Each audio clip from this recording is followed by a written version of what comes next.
Добре, сега, уважаеми зрители, сега ще говорим за един семинар, който предстои в Варна.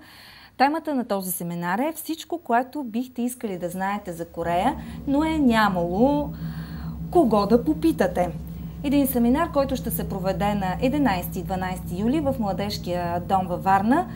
Семинар е организиран от Варненския клуб по фантастика, землеморие и интернет общество Eastern Spirit. И именно сега наши гости са от това интернет общество Ирена Савова и Катя Василева. Добре дошли при нас. Добре заварили. Така, да кажем най-напред, тъй като Варненския клуб по фантастика, землеморие не веднъж са ни гостували тук, за първи път ми прави впечатление, че си правят мероприятие заедно с някой друг. И как стана вашето събиране? В корейското кино, за което ще става въпрос в семинара, също има интересни фантастични филми. Оттам интереса на землеморци се прояви към точно тези филми и те намериха нас, както и ние открихме тях. Решихме да направим едно мероприятие заедно, за да можем ние да представим пред тях не само това, което тях ги интересува, и много други неща.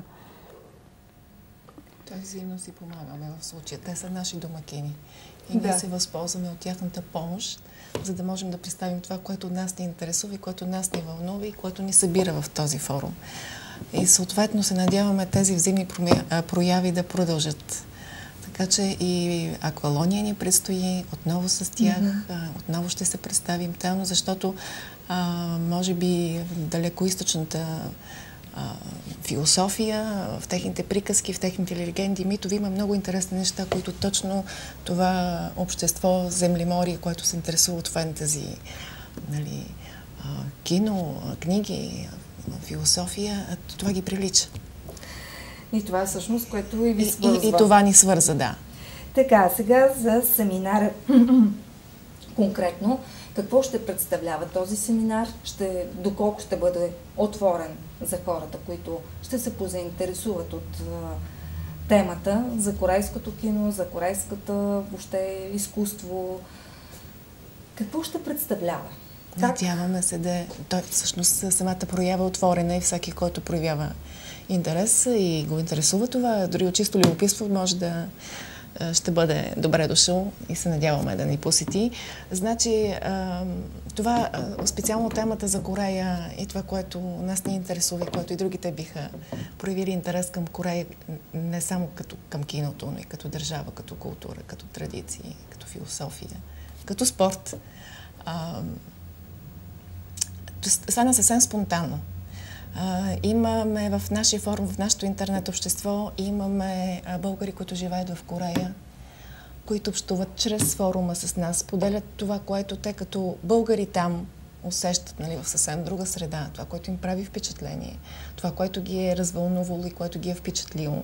Пристигайки сега тук, съответно, за своята отпуска, ние се стремим да се срещнем по някакъв начин и да обменим такава информация, която можем да намерим по книги, по списание или в интернет, но друго е, когато ни се разкаже така от човек, който е преживял един такъв контакт.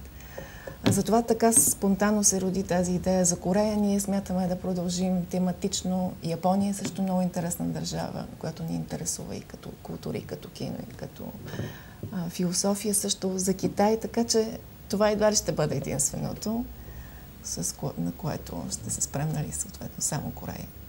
Така че ще продължим. Добре, интересно е за лекторите да споменем, които ще дойдат на този семинар, които ще се включат и ще разказват интересни неща, които очакваме. Какво ще очакваме? Значи една от най-интересните лекции, която ще чуем, е лекцията на доктор Андроника Мартунова, която е изкуствовед камбан. Тя ще говори за корейското кино, за традициите в корейското кино. Другите лекции, съпътстващи мероприятието, ще бъде едната моя лекция, тъй като нашето интернет общество се занимава не само с сбирки, свързани с изтока, но и също така от интереса ни към киното започнахме да правим субтитри. за тези филми. Значи един американски или английски филм е лесно достъпен, защото хората знаят тези езици. Но корейски, японски, китайски, това са езици, които знаят малцина. Така че едната лекция ще бъде точно за това, как се правят субтитрите, какви усилия се полагат, какво изисква един превод, какво е изкуството на превода, да пресъдеш това, което те казват, да запазиш автентичността на техните изрази, същевременно да го представиш достъпно за хората. Третата лекция ще бъде на Катето, която може сама да обясни за нея. Да, разбира се. Третата наистина история на таеквондото. Спрях се съвсем така, как да кажа, решихме да бъде нещо на спортна тема. Таеквондото е традиционен корейски спорт, да не говорим, че е олимпийски спорт. Не говорим, че в него, освен бойните техники, умения, има много интересна философия, която разкрива. Значи всеки един удар, всяко едно движение е свързано. Да не говорим, че самото и название е свързано с корейската история и носи някакъв смислово значение вътре в него. Други вариант беше да се спреме на футбола, нещо, което е много популярно и всички се интересуват, но мисля, че таеквондото ще привлече така доста зрители. И ще бъде атрактивно. Подготвили сме и няколко клипчета, защото в много от така наречените бойни филми и тези невероятно красиви хореографии, които правят с бойните сцени, летежи и така нататък. Да, верно, че има някаква доза фантазия, нали, да кажем, нещо, което самия режисьор вкарва, но това се основава на реални възможности човешки. Това, което, примерно, така наречените корейски тигри, нали, такъв тим, който прави такива демонстрации с таеквондо, може да постигне реално погледнато един такъв спортист. Да, може. Дори тези летежи, тези невероятни скокове, това е достижимо.